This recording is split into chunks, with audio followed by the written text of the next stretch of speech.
Dear viewers, thank you for your time.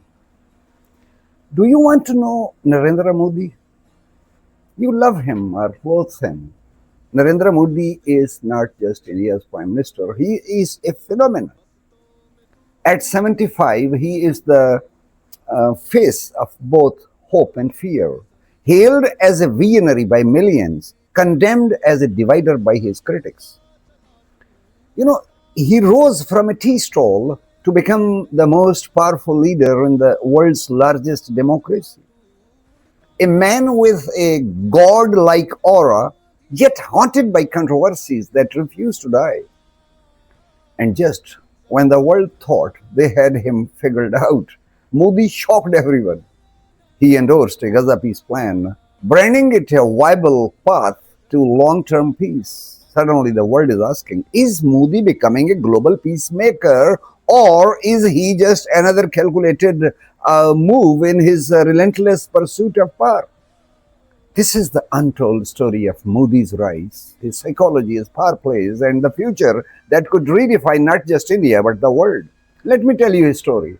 Narendra Modi was born in Gujarat in 1950. Now he's 75. His family ran a small tea stall. This is where his story begins with poverty, struggle, and ambition. Unlike many Indian politicians who came from feudal and aristocrat families, Modi didn't inherit power. He wasn't part of the political dynasty. His rise was fueled by discipline, ideology, and relentless hard work. As a young man, he joined the Rashtriya Swayam Sevak Sangh, RSS. I mean, it's difficult to pronounce. A Hindu nationalist organization. Here he learned discipline, organization, and the idea of Hindu cultural pride. These roots would shape his politics forever. But there is a darker side too. The RSS has been accused of hardline ideology. Critics argue it sows division in India's diverse society. Supporters say it builds patriotism and strength.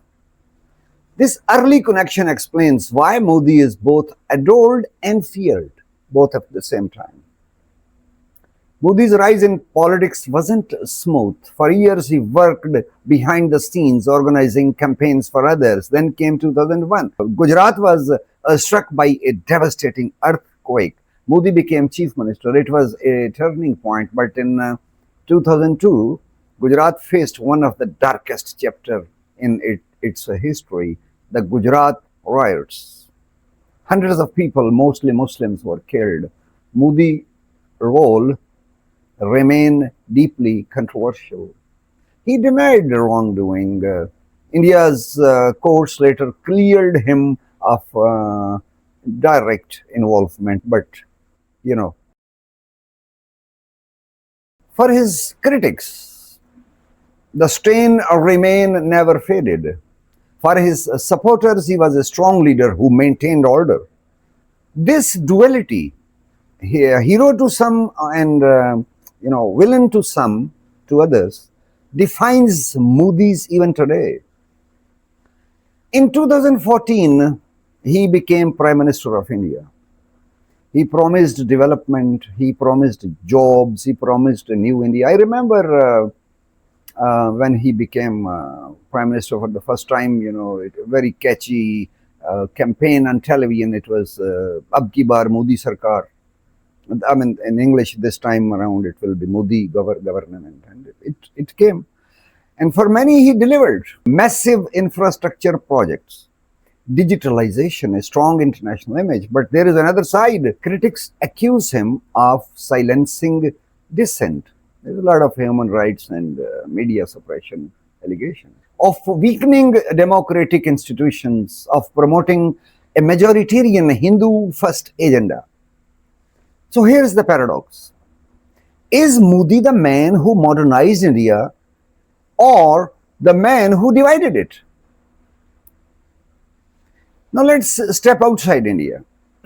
On the global stage, Modi has become a symbol of India's rising power. He hugs presidents and prime ministers. He is welcomed at parliaments. He is praised by world leaders. And yet, he plays a careful game. balancing relations with the United States, maintaining ties with Russia, traditional alliance, managing China with both caution and rivalry. I mean, these the fresh developments when he visited India, China, to attend a CU conference. And then came the Gaza surprise. Modi called a peace plan a viable path to long-term peace. For a leader often accused of being hardliner, this was unexpected. It raised questions. Is this the same Modi the world thought they knew, or is this another masterstroke in redefining his image? I want to take a little pause and for a moment and have to say that I'm from Pakistan, and that means speaking about Modi or about India comes with its own weight. Pakistan and India have troubled history, wars, border conflicts, terrorism, mistrust. As a Pakistani, it's not easy for me to analyze Modi without emotions, but here's my commitment. I will try to remain unbiased, because understanding leaders like Modi or any geopolitics analysis, it requires honesty, not hate, not blind praise. To understand Modi, we must look at his personality. He projects confidence, strength, and decisiveness. He rarely apologizes. He speaks as if he is destiny's chosen man. Call this charisma. Some call it. Others call it arrogance. But here's the key. Modi connects. It's very important, please. Modi connects with ordinary Indians like few leaders can. He speaks their language, he uses simple words, he tells them he understands their struggles because he has lived them. And this is his superpower, not just power. And it explains why, despite criticism, his popularity often remains unshaken. So where does this leave us? Modi is 75, but he shows no signs of slowing down. He's as active as he was. Domestically, he will keep pushing his vision of a Hindu-first India.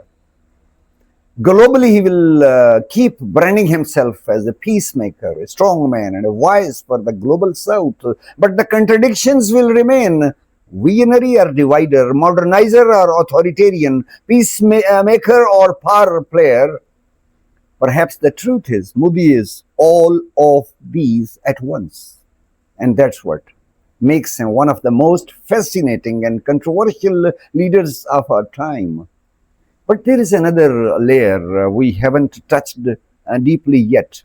How is Modi really handling Trump's tariff policies? What about the economic challenges inside India, unemployment, inflation, rising inequality, and then there is his strategic alignment with Russia, China, and BRICS bloc? Each of these questions could fill hours of analysis, and honestly, it deserves a separate video of its own, because Modi's role in the global economic chessboard is just as fascinating and just as controversial as his politics at home. I'll be covering that in detail next time. Please stay tuned. So, the Modi mystery continues. As a leader born from poverty, shaped by ideology, tested by tragedy, and now standing at a crossroad of history, the world watches him, India follows him, and his every move sparks debate. The question is not what Modi has become. The real question is what he will leave behind. What is your verdict? Architect or divider? Drop it below.